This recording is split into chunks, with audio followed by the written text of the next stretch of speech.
Je m'appelle Hélène David-Benz, je suis chercheure au CIRAD, économiste, et je travaille sur les systèmes alimentaires de façon générale et en particulier tout ce qui est des formes d'organisation permettant de mieux lier les producteurs au marché et d'améliorer la fluidité et la régularité de la commercialisation. Principalement autour ouais, de filières alimentaires. Et depuis 3 ans maintenant, je travaille sur la Réunion et dans l'océan Indien.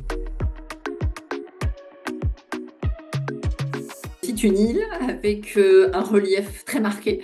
Donc, on a des surfaces qui sont limitées, en plus une dynamique démographique, une urbanisation importante. Donc, la SAU est contrainte. On a 450 mètres carrés par habitant de SAU, alors qu'en France hexagonale, on a à peu près 4000 mètres carrés. On a par ailleurs un climat tropical bon, qui permet, et une géographie qui permet une grande diversité de cultures, mais dans un contexte tropical, on a des cycles continus de culture.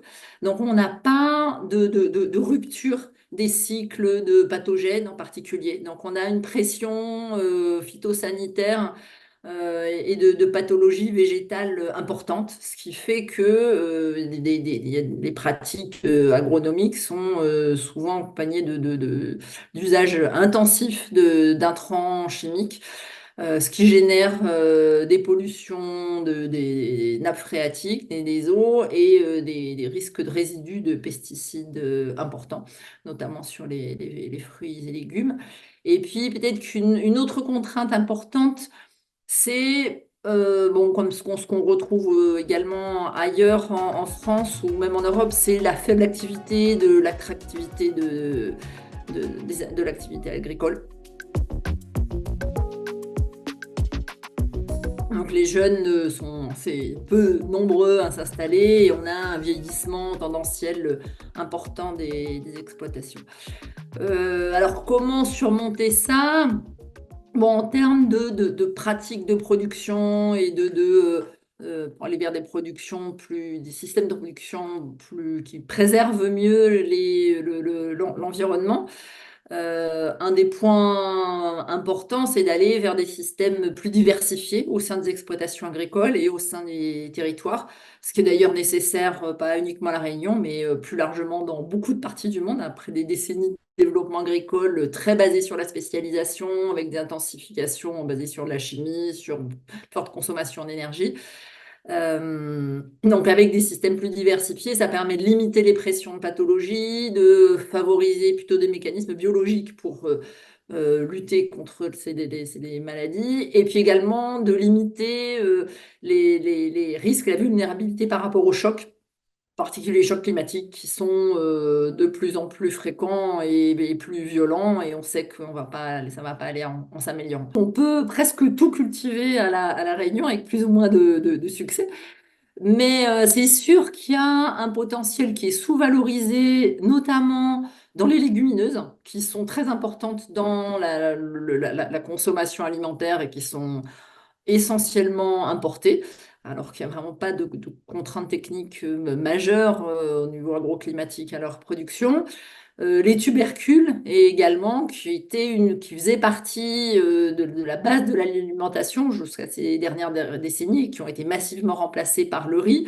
Donc il y a cet enjeu de revenir à ces légumes longtemps qui sont pour partie déconsidérés du fait de l'histoire de la période, notamment de l'après-guerre ou une période de pénurie, en sachant que pour des jeunes qui s'installent, dire consommer, produire pour la consommation locale, ça donne un sens, ça peut donner un sens à leur métier. Effectivement, il y a un enjeu d'emploi très important à La Réunion. Donc, c'est créer de l'emploi agricole, mais également créer de l'emploi dans la transformation avec différentes échelles de transformation. Il y a une agro-industrie qui est relativement dynamique, mais il peut y avoir aussi de la transformation à des plus petites échelles, disséminées aussi sur le territoire.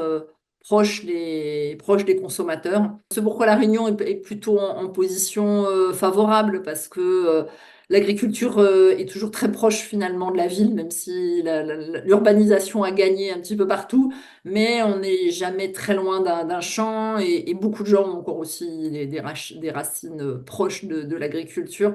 Donc c'est un lien qu'il faut pas perdre, et qui est culturellement important. Alors, on est dans un contexte, comme dans les autres départements d'outre-mer, je pense, où l'agriculture est très fortement soutenue du fait de son statut de région ultra-périphérique, du fait du statut de montagne. Donc, on est sur des taux d'aide extrêmement élevés, avec des modes d'attribution qui sont en grande partie associés aux filières, qui ont très fortement structuré l'agriculture à La Réunion, et qui sont qui constituent des forces et des piliers majeurs de l'agriculture de La Réunion, mais qui en même temps tendent un petit peu à verrouiller les systèmes de production dans leur état actuel, avec ces structurations, on va dire, en trois grands pôles, entre la canne, l'élevage, les fruits et légumes, avec peut-être une certaine résistance au changement, du fait par rapport à cet équilibre-là. Donc, c'est vrai qu'il y a des choix stratégiques à opérer en termes de politique agricole et de politique alimentaire.